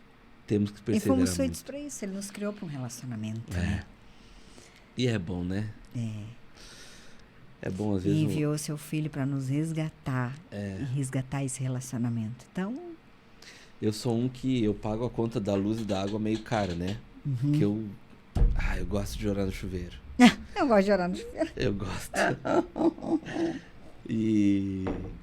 Mas lá é o meu secreto. Todo mundo tem um lugar secreto, né? Lá é o meu secreto. Lá eu choro mesmo. Eu sou um cara chorão. Eu choro. Se eu sentir você rasga o coração, né? Se eu sentir a presença de Deus a 10 km de mim, eu sou assim também. Eu já me atiro no chão pra ninguém me derrubar. Eu sou assim também, muito. Se eu sentir a presença, meu Deus, é incontrolável. É muito bom. Muito, muito bom. A gente tem um clube do livro, né? Um book club, sobre aquele livro da Nancy. Conhece a Nancy? As mentiras que as mulheres acreditam e a verdade que as libertam. Um grupo de mulheres, né? Nossa, e hoje foi um desses dias, assim, maravilhosos em que a gente sentiu, assim, não só a presença, mas a glória dele, assim, sabe? Através da vida de uma delas, assim. Olha, é incontrolável, assim. Ela começou a falar, eu já senti, assim, comecei a chorar. O sorriso é diferente, né? Nossa. Até o choro é diferente, né? Então é muito forte. Eu oro para que todo mundo tenha essa experiência, né? Não de religião. Experiências reais. Uma experiência real como tu teve, né? De virar para Deus e falar, se tu existe mesmo, para onde eu vou? E de ouvir, assim, né? De sentir. É top demais. É top. Experiência no monte. Eu já tive várias experiências no monte. Eu sempre fui muito subir no monte. De ver o chão, assim, todo em brasa. Nossa. Não tem ideia. Eu achava, porque tu escuta dos mais velhos, né? Tu acha que é bobagem, assim, mas quando tu vê. E eu pedia pra Deus, eu peguei um punhado e botei dentro da Bíblia. Mas desci aquele monte e eu dizia, pai, pelo amor de Deus, deixa minha mulher ver. E ela viu? Chegou lá, tava aberto assim, ainda tava aceso. Na Bíblia. Tem um pastor, amigo meu, em que ele botou no bolso. E só que pra guardar, ele não tinha intenção de mostrar pra ninguém, só pra guardar. E botou no bolso e esqueceu. Daí foi dormir, enfim. No outro dia ele pegou a calça pra vestir, né? Foi procurar calça e coisa. E aí quando pegou a calça assim, tinha um buraco no bolso. De queimado. Diz que ao mesmo tempo que ele viu aquilo, já começou a falar em língua, assim. Então são experiências assim que a gente vai escutando os mais velhos, né? Eu gosto de sentar com os mais velhos, sabe? Gente que já viu assim coisas assim, sabe? E ficar imaginando, cara, eu quero viver isso. E a palavra de Deus fala que os mais velhos devem ensinar os mais novos. Sim. E as experiências. As experiências. Então, quando aconteceu aquilo comigo, eu disse, nossa, eu sou o Jiraya. Eu sou o Jiraya. Ai, que legal, né? Então é isso. Sente, né? Que as pessoas tenham experiência, né? Essa é uma chave que está do lado de dentro do coração. Não está do lado de fora. Só a pessoa pode abrir, né? Sim. Então é isso. Eu acho que não é nem por muita... Às vezes a gente pensa assim, nossa, mas para isso acontecer tem que ter tantas horas, tem que ter isso, tem que ter aquilo. Não. É como... Na verdade, não tem uma regra, né? Sim. É como você vai para uma situação dessa, o teu coração como vai. Tu sabe que às vezes eu vou em algumas congregações e é nítido assim, sabe? Quando a gente entra num lugar e que tu sente um gelo, um frio, em que às vezes tu tem que pedir, Senhor, cadê o Senhor? Cadê o Senhor, Pai? O Senhor não tá aqui, não. Cadê? E quando tu passa a porta em outros lugares, tu passa a porta e já dá vontade de chorar. Que tu sente a presença muito antes do culto começar. Sabe? É isso mesmo. Tu já sente aquela atmosfera. Agora eu te pergunto, tem como dar errado um lugar desse? Não, né? Pra alguém ser curado? Claro que não. Pra alguém... Não tem. Não tem. Mas é o que você falou. É o coração de quem tá ali. Mas assim, ó, não tem nada a ver com o pastor. Não, não tem claro nada a ver que com não. o nome do coisa. Nem com aquelas quatro paredes. É o como coração. as pessoas vão motivadas pra lá. É isso mesmo. Entendeu? É que nem eu tô falando, não tô deixando tu falar. Não, mas é pro senhor falar, imagina. Não sou aquele rapaz, o coxo na Porta Formosa em Atos 3. Pedro e João chega e diz pra eles, o que eu te dou, o que eu tenho te dou. Levanta e te anda. Olha o contexto. Pô, a palavra diz que ele é coxo desde nascença. Pô, o cara nunca andou. Só que ele era levado. Todos os dias ele estava na porta do templo, né? Existe todo um contexto onde ele não podia entrar, tudo certo, mas tipo, ele estava na porta do templo. Então, assim, ele pediu esmola. Mas, pô, vendo gente pra caramba, não precisava ser Pedro e João, mas um monte de gente entrando e saindo, acreditando naquilo que ele acreditava, né? Ele poderia pedir uma oração, porque ele ser curado facilitaria muito a vida dele. E muito provavelmente ele não precisaria estar pedindo esmola, porque ele conseguiria pegar um emprego, ele conseguiria fazer algo, né, que pudesse suprir suas necessidades. Mas ele pediu o quê? Ele pediu esmola. Muita gente está dentro da própria igreja assim. Está no lugar certo, mas com a motivação totalmente errada. É isso que eu falo. Às vezes a gente faz até a coisa certa, mas com a motivação errada. Totalmente errada. Entendeu? E Deus vê o coração da gente. Motivação de ter, Motivação tem que ser de conhecer o homem, cara. É verdade. Motivação tem que ser de conhecer ele. E os Sem atributos aquele dele. impacto de, meu Deus, eu preciso ter um impacto com Cristo. Eu preciso buscar isso. Eu não posso ser mais igual como eu era antes. Porque se aconteceu com fulano, tem que acontecer comigo também. Entendeu? Ele não é diferente de mim, até porque a palavra diz que todos são filhos. Então não existe. Então eu preciso o quê? Eu preciso ter esse impacto para que a minha vida mude e que automaticamente tudo mude. Porque senão eu vou viver dentro da igreja, escutando palavra de 40 minutos, uma palavra de oferta, sair, minha vida segue normal, volta à igreja. Mas nada acontece. É isso que eu acho que precisa ter um boom, sabe?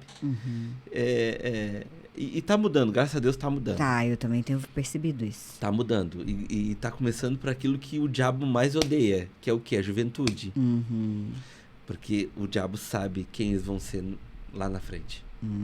A bomba atômica que eles vão ser. É verdade. Entendeu? Então, quantos mais ele conseguir destruir um casamento, mais ele vai conseguir atingir a quem tá aqui. Quanto mais ele conseguir destruir, deixar o pai longe de tudo, mais ele vai conseguir destruir o que tem aqui. Então, é legado. Você tá sendo moldado, gerado, transformado, mas é muito mais sobre a geração do que propriamente com você. Com certeza. Entendeu? Que na realidade, meus filhos vão fazer coisas que eu nem imagino. Porque ele não conseguiu destruir esse casamento. Que tremendo, né? Basicamente isso. Meus irmãos, espero que vocês tenham gostado. Espero que vocês tenham visto que não é uma história muito boa de se contar, mas é aquilo que eu vivi resumidamente, assim, né? Porque se eu for parar para contar mesmo tudo que tem que ser contado, a gente tem que ter horas falando, né? Daquilo que Deus fez, mas eu espero que vocês, através da minha história, possam alcançar vidas e ver que tem como, gente, tem como sair de dentro de um buraco, tem como sair de toda uma estrutura que o diabo, ele te mente, ele faz com que você acredite que nunca mais você vai sair disso. E tem sim, gente, como mudar a vida e viver tudo aquilo que Deus disse que vocês viveriam. Então, gente, muito obrigado. Eu já queria agradecer aqui de antemão os nossos apoiadores, o Prensadão do Urso, Carioca Cel, o Edifique Predial, Granado Corretor de Imóveis e Sobral Restaurante e Petiscaria. E mais do que tudo também eu queria mandar um abraço, um beijo para Deise. Muito obrigado pelo carinho, pela confiança, né? Eu só tenho a agradecer. Eu peço que Deus possa abençoar muito, mas muito mesmo, essas pessoas que têm confiado e têm mantido esse projeto aí vivo aí para alcançar vidas e vidas com abundância. Amém, gente? Deus abençoe a todos. Boa noite. Tchau!